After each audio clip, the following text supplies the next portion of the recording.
Voy a tratar de ser breve y para ello voy a poner, ya tengo puesta la alarma del celular para no pasarme de largo. ¿Sí? Una buena técnica que vi que se usa mucho en Japón. Y quiero aprovechar los segundos que uno tiene de atención cuando empieza a hablar, enfrentando de lleno lo que algún par de temas que me quisiera dejar en claro después, que ojalá todos salgamos después de hablar de esto sabiendo una cosa o dos cosas más, ¿sí? O dudando de una o dos cosas más. Bien, el taller el título de esta conversación enfatiza cierta oposición entre las matemáticas y el lenguaje, entre el razonamiento y la imaginación, que se basan en general en los llamados neuromitos. Y para dejar esto en claro, ¿a qué me refiero con neuromitos?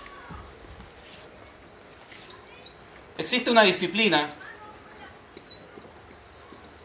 que en los últimos años ha tenido un auge, que es la neurociencia. ¿Sí? He visto hasta posgrados, digamos, que de especialización en neurociencia, cognición matemática. ¿Sí? Ahora, existe un esquema ampliamente difundido que da origen un poco a todas estas oposiciones.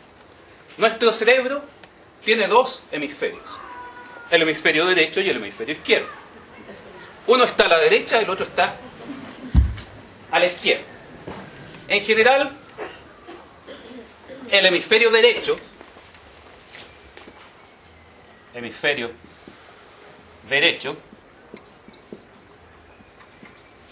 se asocia con lo siguiente: la intuición, las emociones, la creatividad. Y también el hemisferio derecho domina el lado izquierdo del cuerpo, ¿no? Y el hemisferio izquierdo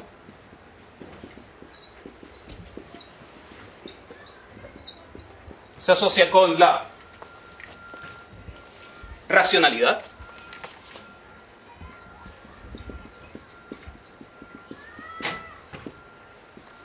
el lenguaje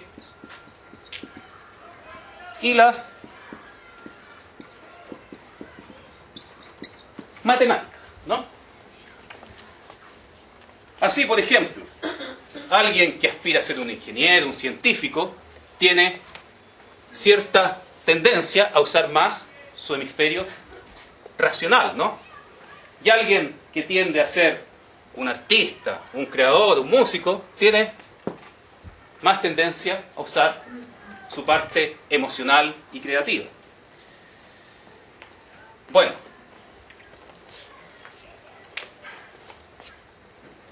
la pregunta a mí, ya para dejar claro, creo que todos hemos escuchado esto alguna vez, ¿no? A mí siempre me llama mucho la atención un esquema tan dividido de la actividad intelectual. O sea, en un hemisferio está la creatividad, la emoción, en otro hemisferio está la racionalidad de las matemáticas. Siempre me pareció raro. Me preguntaba, ¿qué bases hay para afirmar esto? ¿Qué bases científicas existen para afirmar que cierto hemisferio se encarga de una cosa y el otro hemisferio se encarga de otra cosa? Entonces uno, cuando tiene dudas, va a donde los que saben, ¿no? En conversaciones con Roberto Araya, del Centro de Investigación Avanzada en Educación de la Universidad de Chile, especialista en neurociencia, y con otros especialistas nacionales e internacionales, uno llega a la siguiente conclusión. Esto, y lo digo con todas sus letras, es un neuromito. No es verdad este esquema. Así es que creo que ya al menos después de la exposición podemos decir que empezamos a dudar de algo o tal vez aprendimos algo nuevo. En general, esto no es así. Ahora, uno se pregunta, ¿cómo vengo yo a afirmar esto? ¿Cuáles son mis bases para decir que esto que todos creíamos o nos habían dicho que es así, en realidad no es así? Ahora, uno para justificar lo que estoy diciendo, pero antes un poco, esto tiene muchas consecuencias en educación, por eso me importa el tema. En educación, a ver, tengo notadas algunas consecuencias. Mire, por ejemplo, de esto viene lo siguiente. Como el hemisferio izquierdo se supone que es el que domina el lenguaje, y además hay otra cosa, el hemisferio izquierdo controla el lado derecho, ¿no es cierto? Y el hemisferio izquierdo es el que domina el lenguaje, el hemisferio izquierdo en la historia se ha considerado el hemisferio dominante, ¿no? Porque el lenguaje es la más noble y tal vez la distinción del ser humano con el resto de la especie. Por lo tanto, el hemisferio izquierdo debía ser el dominante. El que no era dominado por el hemisferio izquierdo, en la antigüedad, tenía algún problema. ¿No se ha escuchado, por ejemplo, que las abuelitas, cuando alguien era zurdo, decían, tiene problemas por ser zurdo? ¿De dónde viene eso? ¿Por qué el zurdo? ¿Cuál es el hemisferio dominante del zurdo? El otro. Pero el que tiene la función más noble, la del lenguaje, es el izquierdo. Así que el pobre zurdo era alguien que no era tan noble como el derecho. Así que había que al cabro chico tenerle... Las abuelitas tenían algunos sistemas, digamos, para... Le amarraban la mano, no sé si algún zurdo por aquí fue discriminado en su infancia por esto. También se dice mucho, las personas zurdas, hoy en día que no está de moda discriminar a nadie, las personas zurdas son más creativas, ¿no? Bueno, eso también es falso. Lo siento, personas zurdas. Digamos, otro neuromito. Y así hay una serie, si uno empieza a analizar, una serie de cosas que nacen de esta creencia en la división de el cerebro en dos partes. Consecuencias en educación. Se buscaron métodos para enseñar que buscaban integrar las dos partes. Como estas partes están separadas, en cierto momento se dijo, la educación occidental está discriminando al pobre hemisferio derecho y está demasiado centrada en el hemisferio izquierdo, demasiado racional, demasiado lenguaje, y el pobre hemisferio derecho está ahí discriminado. Por ejemplo, métodos. En cierto momento, en lugar de solo leer un libro con los niños, había que, al mismo tiempo que se leía el libro, mostrar imágenes. Porque así los hemisferios que están siempre peleando estaban balanceados. En lugar de solo hacer actividades racionales, hay que poner de fondo música para activar el hemisferio derecho. Hay que hacer meditación, cosas así. Eso tiene una consecuencia buena. La consecuencia buena fue desarrollar nuevas técnicas de enseñanza. Eso es bueno. Lo malo es que todo eso está basado en un mito. No estoy diciendo que sea malo hacerlo. Muchas veces, todos sabemos en matemáticas, que una premisa falsa puede llevar a conclusiones verdaderas, pero eso no quita que la premisa sea falsa. Ahora, ¿cómo me atrevo a decir que esto no es así? Es más, ni siquiera el lado izquierdo domina el lado derecho. Ni siquiera eso. Por suerte estoy hablando con matemáticos. Aquí escuché por ahí que había algún psicólogo en psicología. A mí me ha pasado... Esto es una teoría muy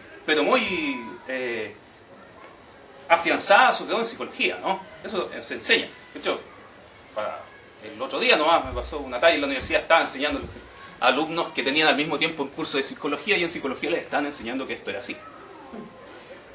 Y al mismo tiempo yo les estaba diciendo que es un mito. Ahora, entonces, para atreverse uno a decir esto, uno le puede gustar o no gustar, pero la verdad es la verdad, ¿no? Bien.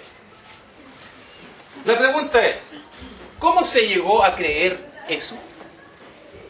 Y rastreando la historia de la neurociencia, todo tiene su historia, ¿no? Uno encuentra los orígenes de ella. Antiguamente, ¿saben cómo se estudiaba la neurociencia? Yo creo que no sospechan. Viendo la gente que había muerto y viendo su cerebro. ¿Qué otra manera podía ver yo el cerebro? La neurociencia tiene que ver con el estudio del cerebro. Así que esto se hacía mediante la frenología, ¿no? El año 1844,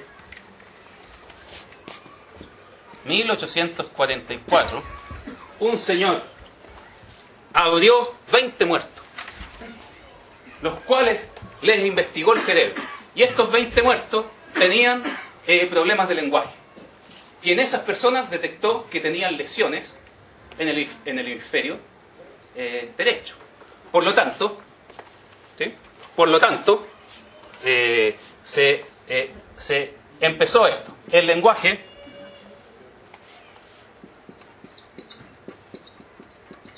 está en un hemisferio. A manera de anécdota digo que les menciono que el año 1866 se escribió un libro que se llama Dr. Jekyll y Mr.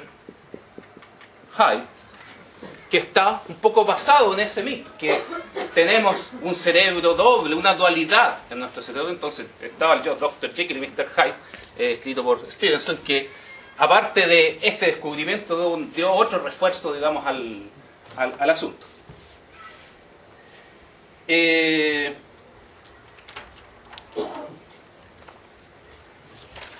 Más moderno, me salto muchas partes de la historia. Robert Spenny,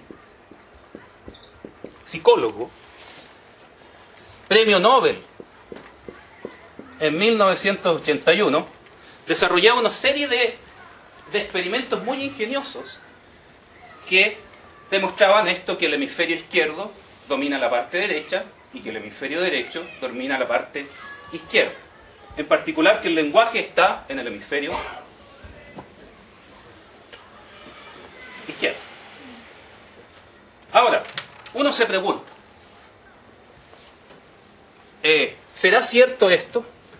¿Cuál es la manera de saber cuál es el hemisferio que funciona cuando yo hago algo? Verlo, ¿cierto? Hasta 1960 recién empieza a irrumpir la tecnología, radiografías y esas cosas que permiten ver el cerebro. Hoy en día a nadie le sorprende que se puedan sacar ecografías o cualquier cosa del cerebro para ver qué está funcionando, cuando incluso con personas vivas, ¿sí? ¿Qué está pasando? Y eso es el gran auge que ha tenido en los últimos años la neurociencia. Gracias al desarrollo tecnológico, uno puede sacar fotos del cerebro cuando está funcionando, ¿sí? El cerebro, todos sabemos más o menos que se compone de neuronas y que hay una actividad eléctrica en torno a él. Entonces, si podemos ver el cerebro hoy en día, entonces, cuando el tipo está haciendo matemática, si esto es cierto, está un lado funcionando, cuando está haciendo otra cosa, hay otro lado funcionando, y veamos si esto es cierto. Todas las teorías ahora, mi opinión, puedo tener miles de opiniones, pero ahora yo puedo ver el cerebro. Entonces, a todo esto aprovecho de decir que ese es el auge que se ha dado en los últimos años por la neurociencia. La neurociencia, como ahora se puede ver el cerebro, ha descubierto muchas cosas. En particular lo que nos interesa. ¿En qué momentos está el cerebro aprendiendo? ¿Cómo está? ¿Qué partes del cerebro están funcionando cuando alguien está aprendiendo? Entonces, esto tiene profundos impactos en educación, ¿ya? Lo que pasa es que es bastante complicado llegar a conclusiones. Como cualquier ciencia que se está desarrollando, no es llegar y decir. A mí, una de las cosas que me motivó a investigar estas cosas, esto de aquí, es que he visto mucho diplomado, cosas raras ahí que hablan de neurociencia, pero se basan en mitos que son bastante antiguos. Así que es bueno tener al menos las bases de esto más o menos claras, ¿ya? Entonces, cuento corto, se hicieron muchos experimentos. ¿Cuál es la foto del cerebro cuando está haciendo matemática? Por ejemplo, a muchos individuos se les hizo hacer restas, muchas restas. A otros se les hizo hacer otras cosas. Cualquiera, imagínense que uno trabaja en eso y idea muchos experimentos. ¿Qué parte del cerebro está funcionando cuando el individuo está haciendo matemática? Las dos. ¿Qué parte del cerebro está funcionando cuando el individuo hace cualquier cosa? Siempre está funcionando las dos. Es más, en un principio se vio que la parte del cerebro, los dos hemisferios eran como reflejos, que mientras había una parte en el izquierdo funcionando, hay una parte refleja en el derecho funcionando. Pero incluso eso se desechó. Era una teoría bonita, pero no. Hay algunas partes, a veces funciona más el izquierdo, otras veces más el derecho, no están balanceados, pero que cuando uno hace cualquier cosa funciona todo. El cerebro es una red neuronal, por lo tanto funciona todo. Y si alguien no cree, es cosa de ver las fotos del cerebro. Así es que el mito se derrumbó y se va derrumbando lentamente. Pero como esto está, los años 60, digamos, es harto tiempo, pero para que llegue a ser sabido y ser aceptado, toma mucho tiempo. Entonces, no es verdad que esta división. Y por lo tanto, tampoco es cierta la oposición entre razonamiento e imaginación, entre matemáticas y lenguaje, ni todas esas cosas aparentemente opuestas que parecían así. ¿Qué implicancias tiene esto en educación que nos interesa?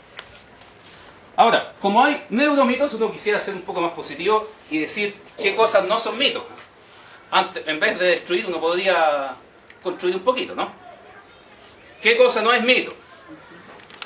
Una cosa que puede hacernos optimistas, que nosotros todos hemos escuchado que con los años nuestro cerebro se va desgastando, se va anquilosando y que nuestra capacidad de aprender va disminuyendo.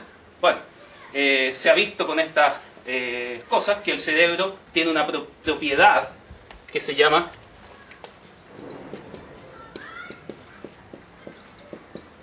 plasticidad. ¿Qué quiere decir?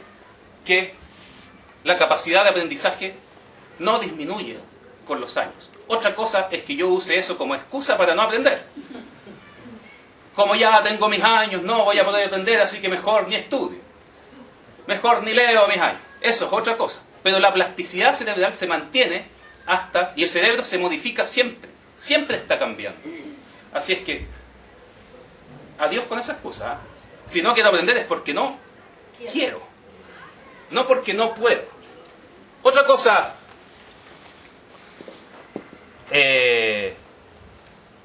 no sé si positiva, pero ya que tiene mayor impacto en educación, que también siempre se ha mencionado y tampoco hay que ser neurocientista para conocerlo.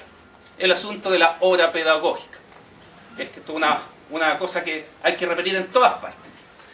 Ojalá algún día alguien la recoja.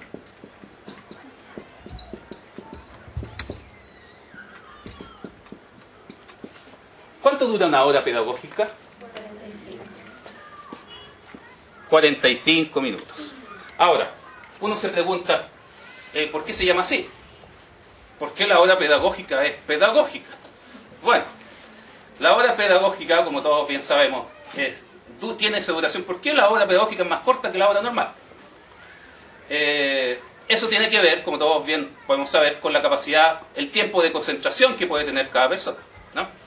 Un niño, ¿cuánto tiempo puede estar concentrado? Estoy hablando de un niño. ¿Cuánto? Bueno, la capacidad de concentración de un niño es alrededor de 15 o 20 minutos. ¿Sí?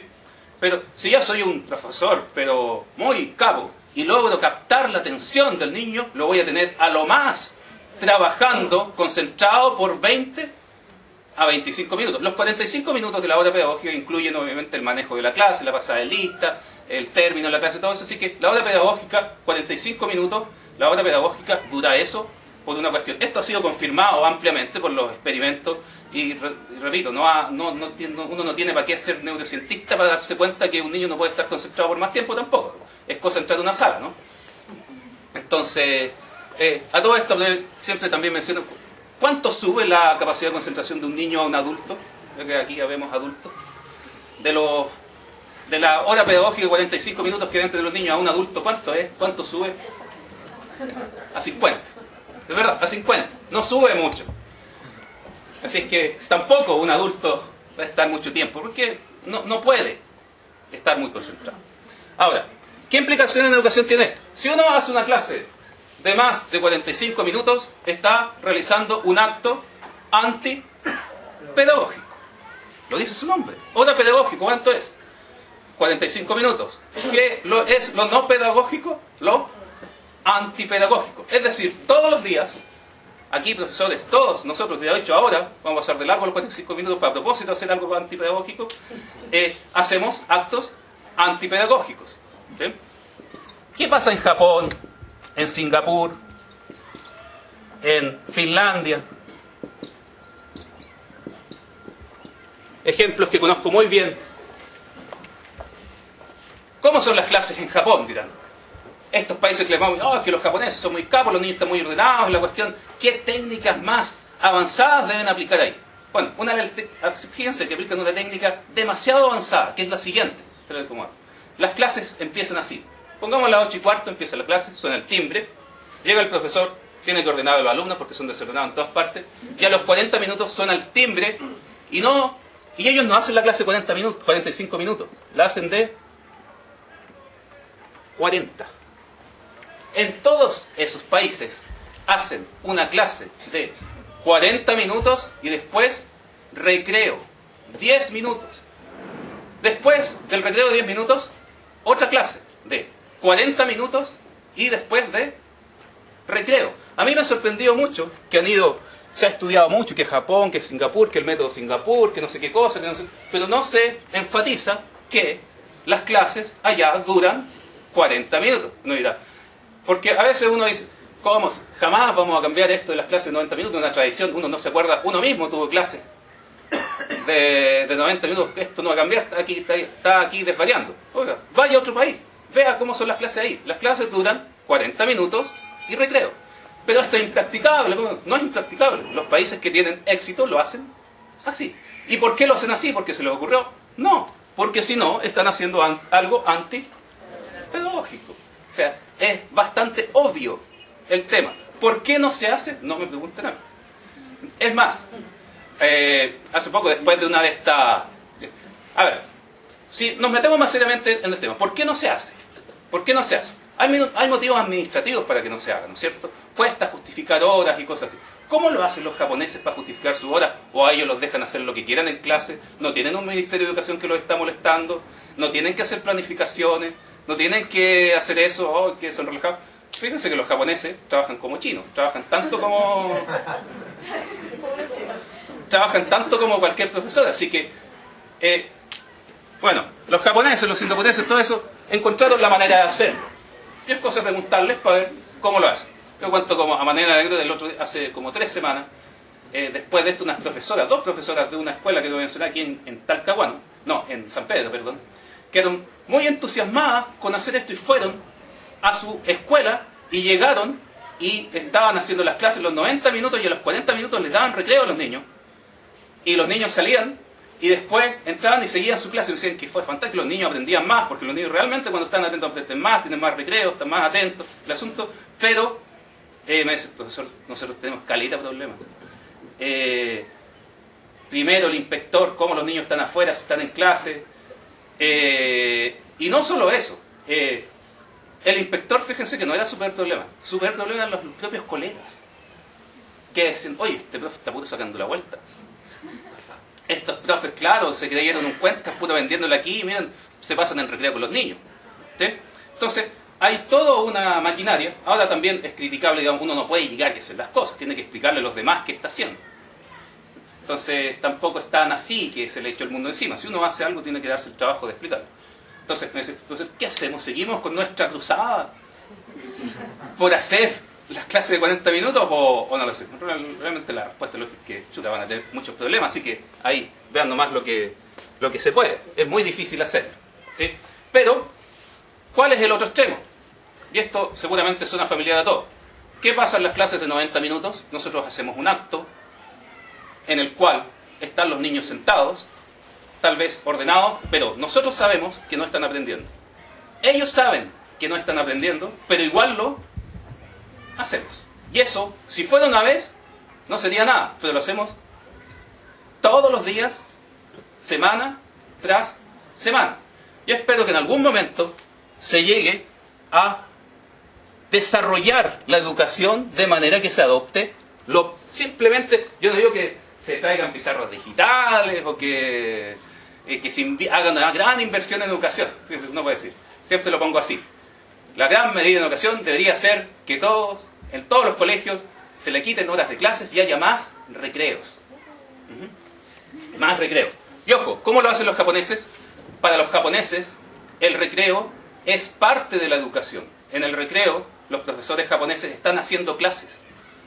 Están en el patio enseñándole a los niños a cómo sociabilizar entre ellos. Entonces, no es que ellos se vayan al recreo a descansar. El recreo también es clase por ahí. Yo creo que por ahí va la solución administrativa para lograr hacer eso. Pero, obviamente, para implementar algo así se requiere toda una comunidad educativa convencida. Porque no es solo el profesor que esté convencido, también son los administradores del colegio que estén convencidos y también los apoderados, porque van a decir, oye, en este colegio yo voy a sacar a mi hijo de ahí porque están ahí en puro recreo. Así que uno puede decir aquí el mundo ideal, pero todos sabemos que en la comunidad de un colegio es mucho más complicada de lo que uno quisiera. Hay una cuestión cultural detrás. Pero, sea el motivo que sea, no deja de ser antipedagógico. Así que ahí tenemos una confirmación de algo que todos sabemos. ¿Quién no se ha dado cuenta de esto? Otra cosa que no es mito. Voy a darlo por aquí. El movimiento durante el aprendizaje. Ya no desde el punto de vista mucho de la neurociencia, sino de la psicología evolutiva. Todos sabemos que el ser humano es producto de la evolución. En algún momento hubo un desarrollo en que surgió el cerebro. ¿Por qué surgió el cerebro? ¿Qué ventaja evolutiva tiene tener cerebro? ¿Ya? El cerebro en general lo tienen las especies, porque el ser humano no es la única especie que tiene cerebro. Las especies que se mueven son las que desarrollaron cerebro, porque cuando una especie se mueve necesita algo que controle todo su cuerpo, ¿ya? Y por lo tanto eso es lo que hace surgir el cerebro, el movimiento. Las especies que no se mueven no tienen cerebro, ¿sí? De hecho hay algunas especies que confirman esto. Siempre doy el ejemplo de una alga que nace en el mar, que al principio cuando nace se mueve antes de aferrarse a una roca. Mientras se mueve, cuando nace tiene un cerebro. Y cuando llega y se aferra a la roca, como no se mueve nunca más, ¿saben qué hace con el cerebro? Se lo come. Y se transforma en una planta. ¿Cuál es la implicancia de esto en la educación? El cerebro, y esto está comprobado, está durmiendo mientras yo esté más quieto. Y está más activo mientras estoy más en movimiento. El movimiento y el uso de los sentidos. Mientras más me muevo y más sentidos estoy utilizando, mi cerebro está más activo. Aquí, por ejemplo, uno puede enlazar con cosas que uno ya sabe. Según Piaget, si uno utiliza material manipulativo, se produce mejor aprendizaje, ¿no? Bueno, una de las explicaciones de ello es que cuando yo utilizo material manipulativo, aparte de estarme moviendo, también estoy utilizando otro sentido, que es el tacto, ¿sí? Entonces mi cerebro está más activo. Entonces, ¿a qué lleva esto? Es que mis actividades que yo realice en clase, mientras más movimiento tengan los alumnos y más sentidos tengan involucrados, el cerebro va a estar más activo y por lo tanto va a haber mejor aprendizaje. Pero, y aquí de nuevo hacemos el contraste. Aquí aspiramos en general, y sobre todo los profesores de matemáticas, que los alumnos estén quietos y sentados escuchando. ¿Cuál es una de las frases más repetidas en las clases de matemáticas? Quédense quietos. Siéntate. No te muevas. ¿Sí? Ahora, obviamente esto suena bien en teoría. Todos sabemos que la muñeca, la verdadera capacidad docente de un profesor se ve no en tener sus alumnos sentados. Tener los alumnos sentados es muy fácil. No basta ser un sargento y tener cara de enojado. Si yo soy un sargento y tengo cara de enojado, ningún alumno aquí, y no han escuchado, algunos de nosotros, tal vez todos hemos dicho alguna vez, mis alumnos aquí me obedecen. Miren, levanten la mano derecha, levanten la mano izquierda. Mis alumnos me tienen miedo. Yo tengo una gran disciplina en mi clase. Eso es muy fácil. Eso es muy fácil. ¿Qué es lo difícil?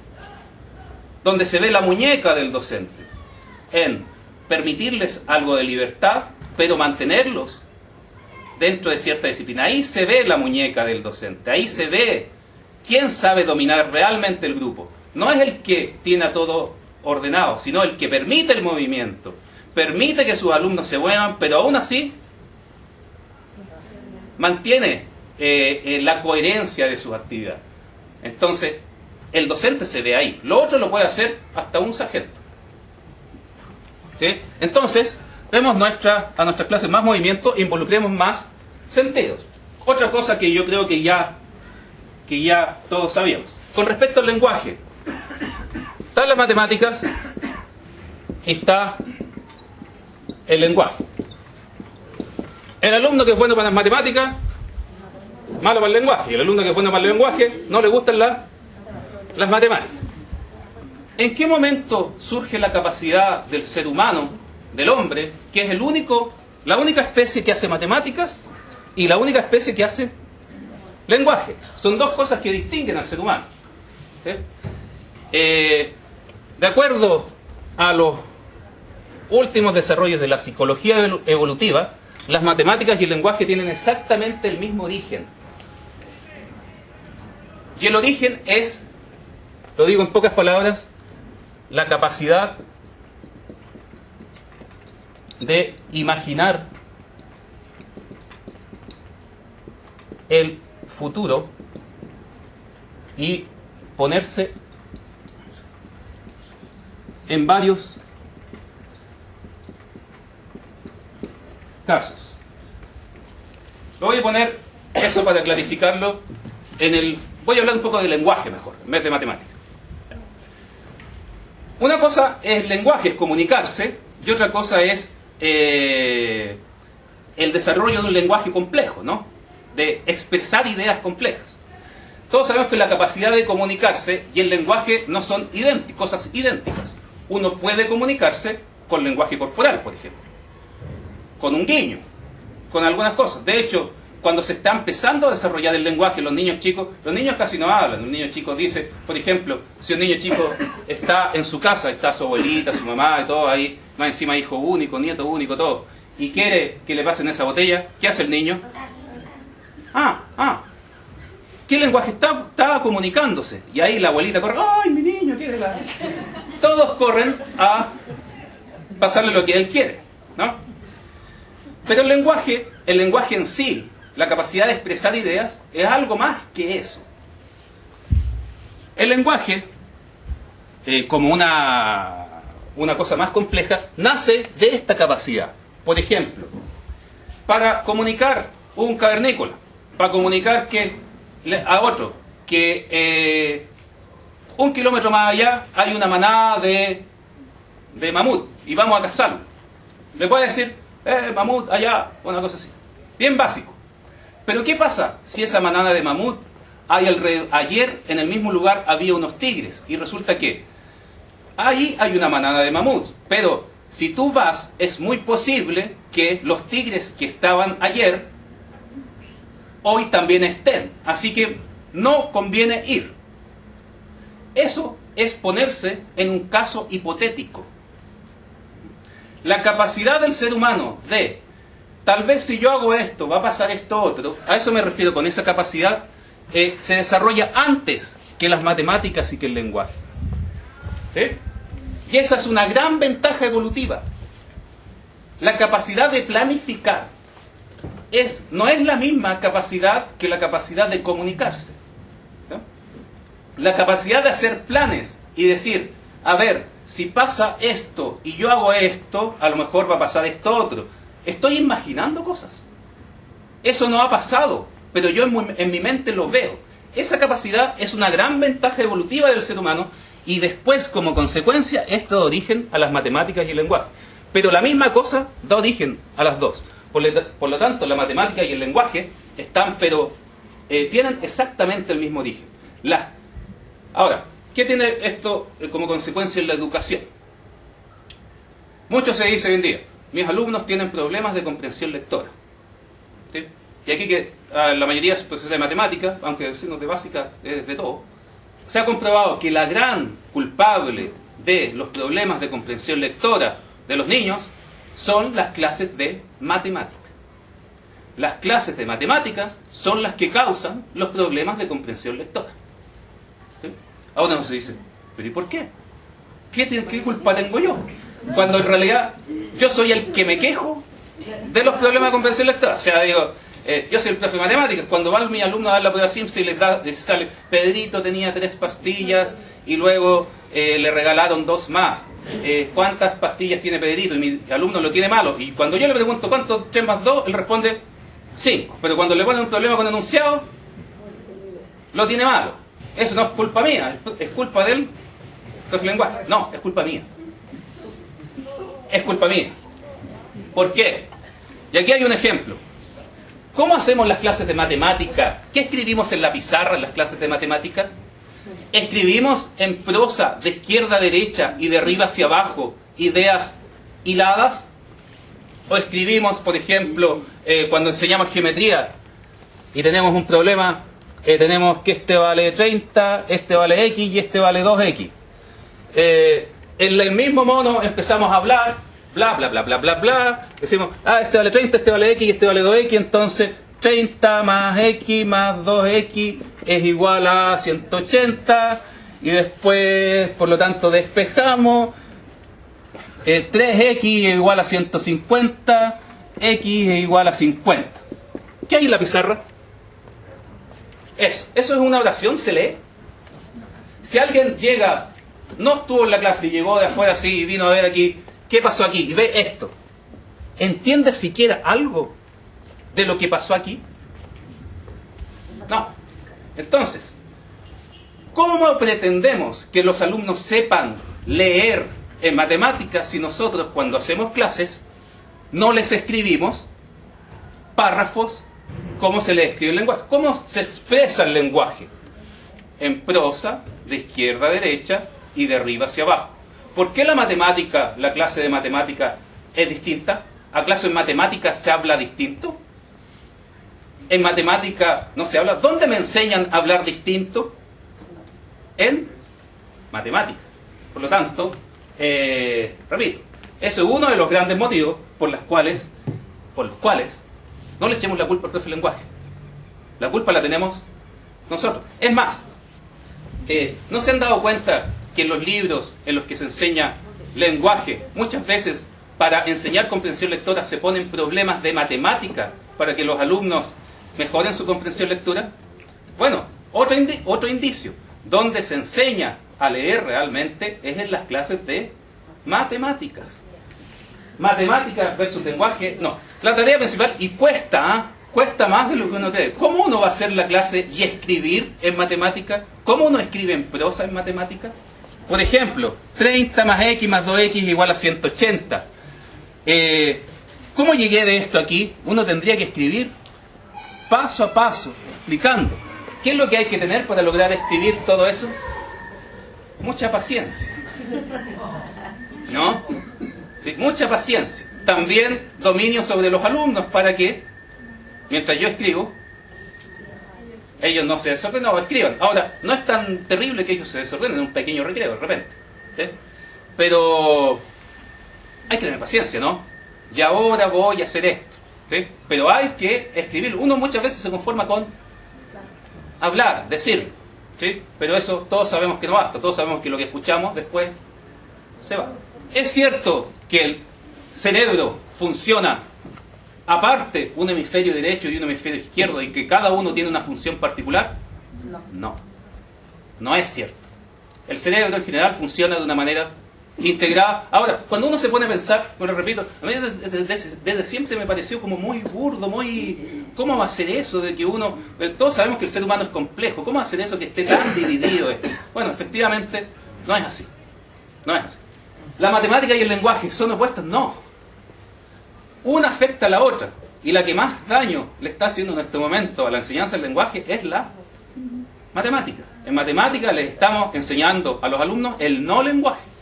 ¿Es cierta esta dualidad entre razonamiento versus imaginación? Aquí pongo otro ejemplo.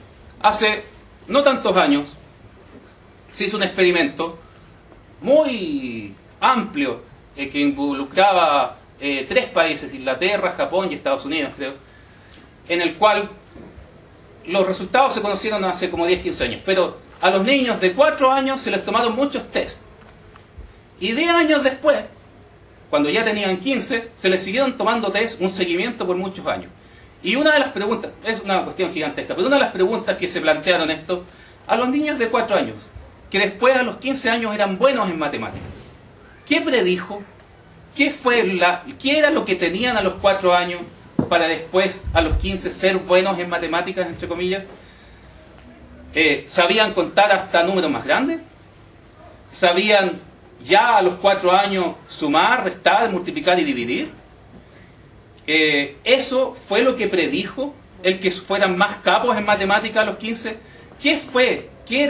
¿Cuál era la correlación? Y lo que se descubrió fue bastante consistente con lo que se está diciendo.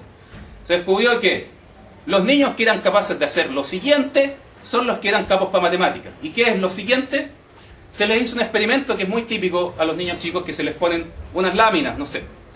Se les muestra una lámina con un perro, con un hueso y con una varilla. Y se les dice, a ver, vean estas 3 láminas. Ahora, inventen una historia que involucre esas 3 imágenes. Entonces hay niños que dicen, a ver, un perro, un hueso y una varilla, perro, hueso, varilla. En realidad no soy capaz de imaginar ninguna historia. Y hay otros niños que a los 4 años les muestran la lámina del perro y el hueso y la varilla, que dicen, iba un perro y de repente vio un hueso. Y agarró el hueso y salió arrancando, pero ese hueso era de un esqueleto al que se lo había quitado. Entonces el esqueleto pescó la varilla y fue persiguiendo al perro, y el perro arrancaba con el hueso, y inventa una historia ultra compleja a partir de las 3 imágenes.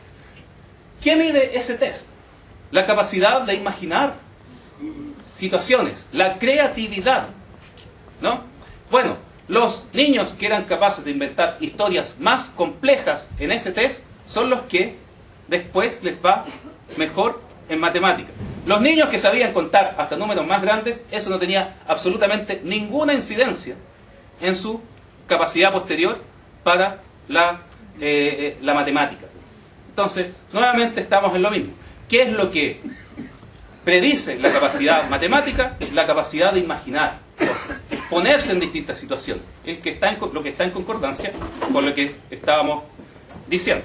Singapur, Japón y esas cosas están llenos de ese tipo de problemas. Si uno ve los libros de texto de Singapur y de Japón, dice, a ver, primero, le enseñamos a los niños a sumar, ya, 2 más 3, 2 pajaritos llegaron después y había 3. ¿Cuántos pájaros hay en total? 5.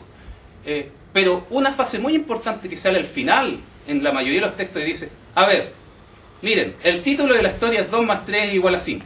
Inventa tú una historia para la cual la solución sea hacer esa operación.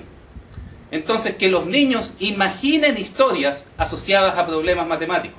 O sea, 2 por 3 igual a 6. Ese es el título de la historia. Ahora, inventa tú una historia que lleva a la situación de 2 por 3 es igual a 6. Si uno lo trata de hacer con su curso, les aseguro que se va a dar cuenta de las grandes limitaciones del lenguaje que tienen los niños. Es muy difícil, en cualquier colegio que uno visite, que yo visitaba muchos colegios, que niños de 3º o 4º básico sean capaces siquiera de imaginar una historia. Ellos la pueden imaginar, pero no la pueden describir coherentemente. No son capaces de elaborar eso, y menos de ponerlo por escrito. ¿Qué niño es capaz de una historia que inventó él, escribirla en un párrafo de manera aceptable? Muy pocos, pero muy pocos. Ahora, también, entonces, aquí esa es una técnica, invito a todos los profesores a usar esa técnica. Cuando uno plantea problemas, hacer que los niños, ellos inventen un problema. La mayoría no va a poder, pero algunos van a poder y van a tener un desarrollo, digamos, bastante más alto. Y va a mejorar mucho, a ver, porque aquí hay otro problema asociado. ¿Cómo se mejora la comprensión lectora de un niño? La respuesta es bastante obvia, que todo el mundo la da. La comprensión lectora se mejora leyendo, ¿cierto? Está bien, pero hay una respuesta más profunda. ¿Cómo se mejora la comprensión lectora de un niño? La comprensión lectora de un niño se mejora haciéndolo escribir. Cuando un niño ha enfrentado la dificultad, por ejemplo, 2 más 3 igual a 5, inventa una historia que esté asociado a ello, el niño se da cuenta que escribir una historia es bastante complejo, que no puede, que le cuesta. Y después cuando él lee la historia de otro, le pone pero muchísima mayor atención. Y esto coincide nuevamente también con el saber popular que todos sabemos. Todos sabemos que cuando uno le pasan las cosas hechas, uno no les pone mayor atención. Pero cuando uno trató de hacer algo, después le pone mucha más atención a lo que ya está hecho. Entonces, ¿cómo se mejora la comprensión lectora de un niño? Está bien, leyendo. Pero ¿cómo se obtienen mejoras más sustanciales?